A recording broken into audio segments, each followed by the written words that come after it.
Good evening guys, hello everybody, and you all are here, you all are welcome in again DSA, that is Defense Services Junior College, Bandara.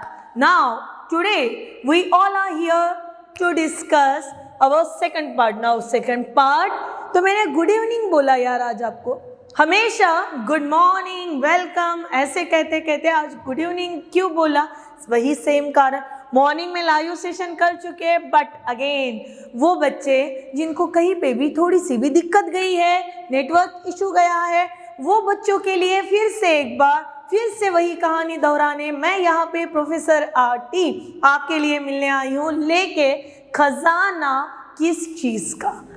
तो आज के खजाने में हम पढ़ने वाले थे थोड़ा बहुत more and detail about the set. Last video में हमने क्या देखा था यार? तो लास्ट वीडियो में हमने देखा था कि जब हम लोग कलेक्शन करते किसी भी ऑब्जेक्ट का, चीज़ों का, किसी भी वस्तु का, तो वो कलेक्शन बन जाता है क्या सही में सेट। और याद कीजिएगा मैंने आपको लाइव सेशन में एक बात बताई थी कि इफ आई कंसीडर, मैंने तो सेट बोला, फिर सेट में एज अ लेडी मुझे सेट में डिनर सेट, ज्वेलरी सेट ये याद आ सके। अभी मैंने डिनर सेट जब बोला, सो मेरे माइंड में as well as in your mind हुआ क्या, एक चीज ने चलना शुरू किया, डिनर सेट, ठीक है ना। जहाँ पे वहाँ पे थाली हो सकती है, कटोरियाँ हो सकते हैं, स्पून हो सकते हैं, ये होता है डिनर सेट में रहने वाली चीज़ें।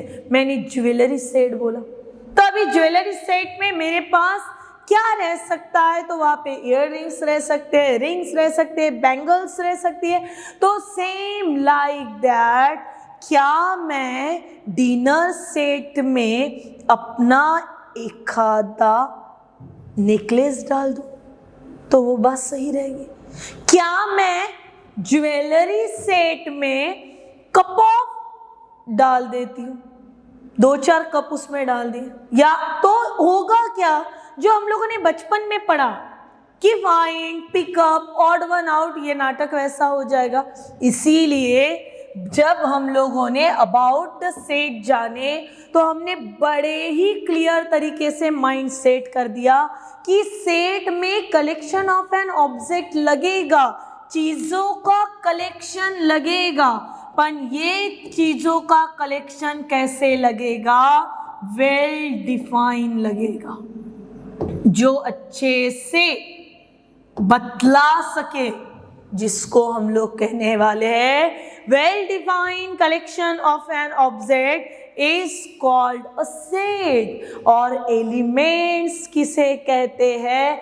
The objects in a set is called its element, या फिर is called its member. Set denote कैसे किया जाता है? कैपिटल लेटर से, ABCDEFGHIJ up to the Z, ये होता है सेट। और सेट के अंदर जो एलिमेंट्स होते हैं वो डिनोट करते हैं स्मॉल लेटर से।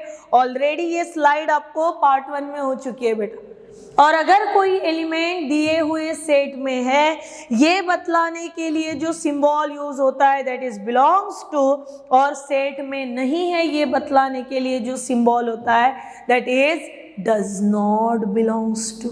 And symbolically, if X is in the set A, it means I read it as X belongs to A. और अगर वो नहीं है, it means X does not belongs to set A. ये दोनों के बीच का फर्क है, दोनों के बीच का फासला है। समझ में आ रहा? खोपड़े में घुस रहा? चलिए फिर देखिए, एक एलिमेंट ले लिया मैंने, 0, ठीक है। क्या कहानी यार जीरो की? आर्यभट्ट ने ढूंढा है, इसने उसको लिया है, किसी भी नंबर के सामने 0 लगा दो तो वो नंबर की कीमत बढ़ जाती है, यहाँ तक के ठीक है। आइए सेट की भाषा में जानते हैं। जैसे मैंने 0 1 2 3 4 that that that that that that चलती गई मेरी गाड़ी अप टू द इंफिनिटी, तो एक सेट बना, क्योंकि सेट ऑलवेज इनक्लोज्ड इन अ कर्ली ब्रैकेट, ठीक है ना। और वहीं पे 0 को हटा दिया और फिर लिखा 1 2 3 4 5 और नैया मेरी चलती गई। अभी हो क्या रहा? जो फर्स्ट लिखा गया था that is nothing but the set of whole number, और बाद में लिखा गया that is set of natural number. That's the difference my dear, कि हमने बहुत बचपन में ये चीज समझी है, बहुत बचपन से हमें ये चीज आती है कि हमारे पास अगर कैपिटल N लिखा दो तो set of natural number, capital W लिखा लो set of whole number, Z लिखा दो सेट ऑफ इंटीजर्स, I लिखा दो तब भी सेट ऑफ इंटीजर, R लिखा दो set of real number, Q लिखा दो सेट ऑफ रैशनल नंबर्स। और इन्हीं कहानी के साथ हमें डिस्टिंग्विश करना आना चाहिए। तो हम तो कहानी किसकी बना रहे थे? जीरो की बना रहे थे। पहले सेट ने जीरो दिया, दूसरे सेट ने जीरो छीन लिया। जिसमें जीरो था और गाड़ी शुरू हुई उसे बोला गया सेट ऑफ होल नंबर, जिसमें जीरो नहीं था और स्टार्ट हुआ वो था सेट ऑफ नेचुरल नंबर। इसका मतलब जीरो होल नंबर के सेट में है, जीरो नेचुरल नंबर के सेट में नहीं है। मैं रिपीट करूं एक बार, समझेगा फिर? मुझे बोलना है जीरो होल नंबर के सेट में है, जीरो नेचुरल नंबर के सेट में नहीं है। Symbolically zero belongs to W, zero whole number के सेट में है, जीरो नेचुरल नंबर के सेट में नहीं है, zero does not belongs to the natural number. और जिसको ये कहानी समझ में आ गई उसको बहुत समझ में आएगा। बिलीव मी माय डियर, छोटी छोटी चीज़ें बूंद बूंद से घट भरता है, हमें भी सेम वैसे ही करना है। ये सब चीज़ें ध्यान में रखनी है, बहुत काम की है हमारे कॉम्पिटेटिव की। चलिएगा, see here, zero is a whole number but not the natural number and that's why it is written and zero belongs to W, W is a set of whole number, zero does not belongs to N where N is a set of natural numbers। कहानी आगे जाएगी। Set को represent करना, set लिखते समय हमेशा enclose किया जाता है करली ब्रैकेट में, और सेट लिखने के टोटल 3 मेथड्स रहते हैं। यहाँ पे 2 मेथड्स बोलने के पीछे का कारण कुछ ऐसा था बेटा, वेन डायग्राम ये कभी कभार हायर लेवल पे आती है, और जब लोअर लेवल की बात आती है तो वेन डायग्राम नहीं, वो समझने में थोड़ी दिक्कत जाती है।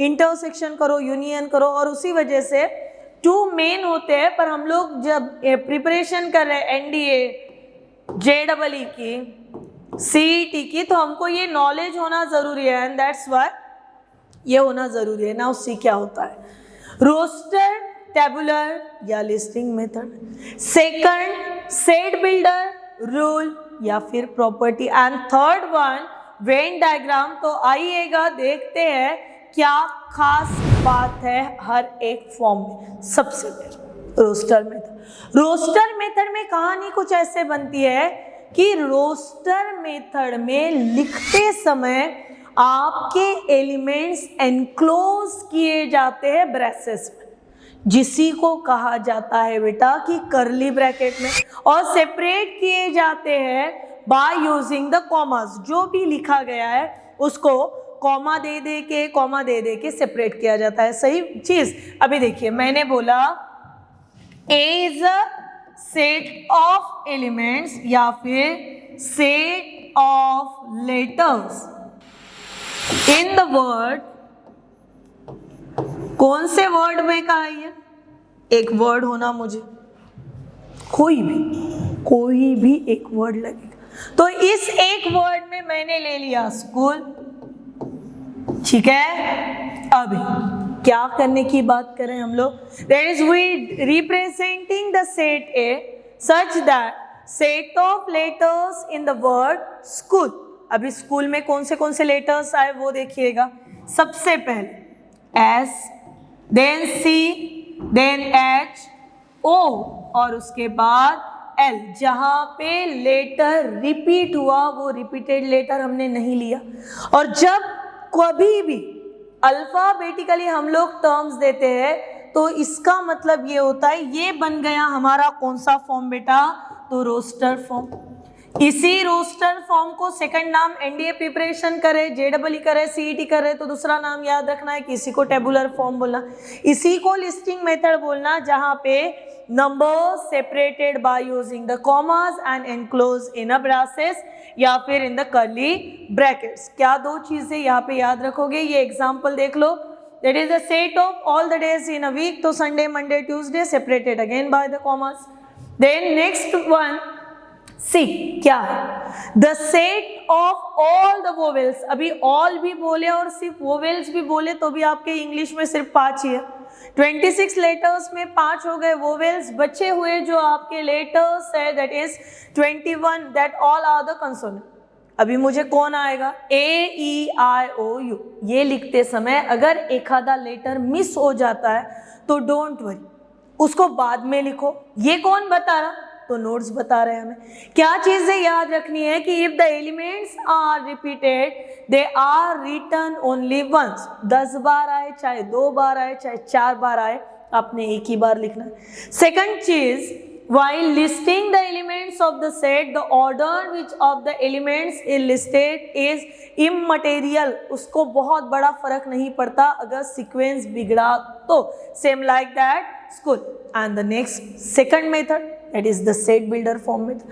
set builder में क्या करना, आपने जो रोस्टर फॉर्म में लिखा उसको थोड़ा सा देखना और देखना क्या स्पेसिफिकली ये किसी प्रॉपर्टी को लेके चल रहा। देखिए मैंने लिखा सेट ए और यहाँ लिखा 2 4 6 8 10 12, तो हम तो अभी यहाँ तक के आ गए, हमारी लेवल तो वहां तक के बढ़ गई कि हम पहचान पाते हैं नंबर्स को। 2 4 6 8 10 12 ये अपने आप में सभी के सभी नंबर्स कैसे इवन नंबर है। कहाँ तक के आए, तो 12 तक के आए, और बचे हुए सभी नंबर्स जो है वो 12 से छोटे। इस चीज को मुझे प्रॉपर्टी वाइज लिखना है, क्योंकि सेट बिल्डर फॉर्म का मतलब ही वो होता है जहां पे the we describe the elements of the set by specifying property which determines the element of set unique। 2 4 6 8 ये कैसे थे, all are the, लिखते समय सेट ए फिर ऐसा कर्ली ब्रैकेट फिर एक एलिमेंट फिर ऐसे एक टेढ़ी सी लाइन लिखोगे कैसे, x इज इवन नंबर, कैसे है सभी, लेस देन और equal to 12, and this is all about the way of expressing the sets. Again the 2 example is on the screen. Set builder form में जहाँ पे पहले जनवरी फरवरी अप टू द दिसंबर ये क्या होते हैं, these are the months of year। 1 4 9 16 25 this all are the squaring numbers, एक का स्क्वायर 1 2 स्क्वायर 4 3 स्क्वायर 9 ऐसे। सो आज के वीडियो में हमने 2 ही मेथड देखे। पहला जहाँ पे आपने देखे रोस्टर फॉर्म, नंबर्स को लिखना, एलिमेंट्स को लिखना, सेपरेट करना using the commas, and second method जहाँ पे आपने लिखे हुए एलिमेंट्स की स्पेसिफिक प्रॉपर्टी को बताना। ठीक है बेटा, ये दोनों मेथड्स को अच्छे से लिख के रखिएगा, जो होमवर्क आपके व्हाट्सएप पे आए उसको सॉल्व कीजिएगा। तो मिलते हैं नेक्स्ट वीडियो में लेके थर्ड मेथड, तब तक के लिए टेक केयर।